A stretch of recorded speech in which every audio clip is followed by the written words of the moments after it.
Hello, everyone. Welcome. So glad to have you here. Tonight, we are going to talk about communication. And the reason that I like to spend some time on this with you is I don't know if it's the exact number, but around 90% of issues in an organization are actually driven by communication issues. And so it becomes really important for people to think about what they're saying, how they're saying it. I want to just share some tips with you of things that I've learned as I've coached people in organizations where they have struggled with this. And it's an interesting experience, right? Because both sides think that they're right. And in some ways they are.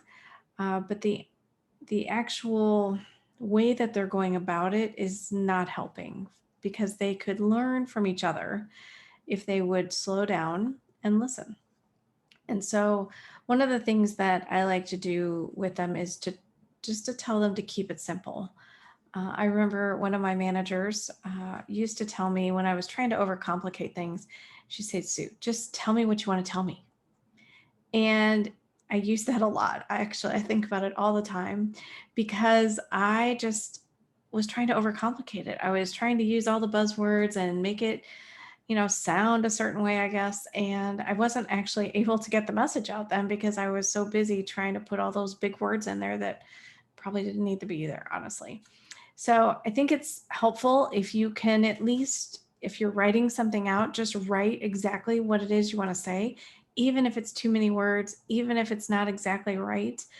When you start to look at it on paper, you can then modify it, right? You can change what you really want to say in a different way. You can take some words out. You can insert other words, obviously. So I always tell people just write it down first and get it out of your head because that's where it's getting all jumbled up.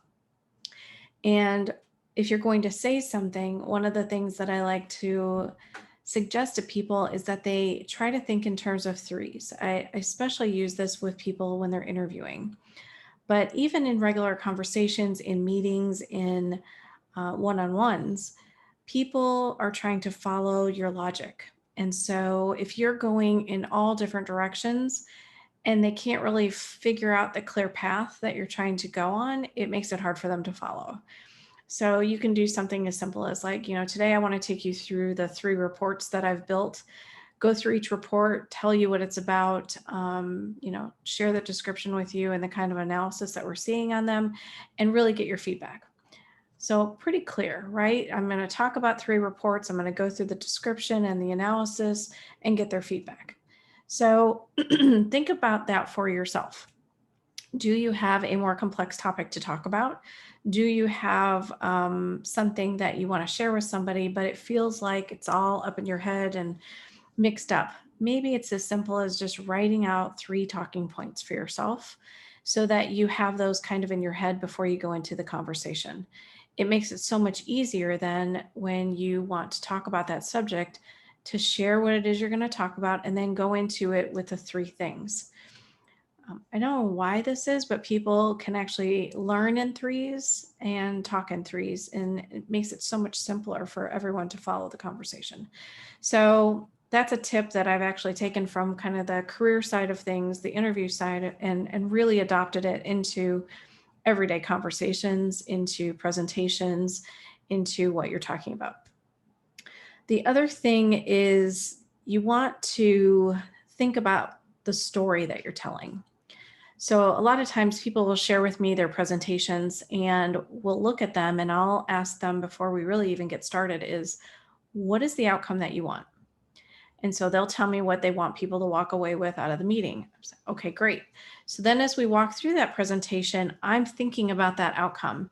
And I, obviously don't know all the ins and outs of what they're going to cover in this presentation, but I'm just looking at it from, are they telling the story? Is the message clear? Is it something that people can follow easily and not be confused? Because if they go into it with that, they're not going to get off the first slide. And we want to make sure that that is a smooth transition between slides, that the story continues, that it's leading up to what it is they want people to take away. And for some people, that may mean, I want them to make a decision. For some people, it's just informing. For others, it's alignment. So, depending on the goal of your presentation that you're making, is the communication that you're sharing in that presentation actually going to get you to the end result that you want? And if it's not, then you need to make a shift somewhere. And so I generally offer suggestions of how to make it clearer, to maybe take less words off the page. Less is more in all presentations. I will just tell you that. Pictures are good, less words on a page, because people just kind of gloss over when they see so many words. So if you can put a few talking points, maybe put a few pictures, it helps, because people all learn differently. Some people learn through visuals, some people learn auditory where they're listening, some people are looking for numbers, some people are looking for words. So you want to try to make sure your presentation's hitting all those marks. But that is one way that I think can help a lot of people, is just look at it from an objective point of view. And is the story I'm trying to tell happening in this presentation?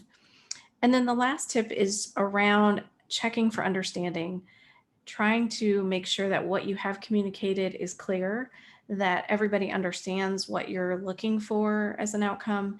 And if they have questions, obviously it'd be great for them to ask you there so you can answer them.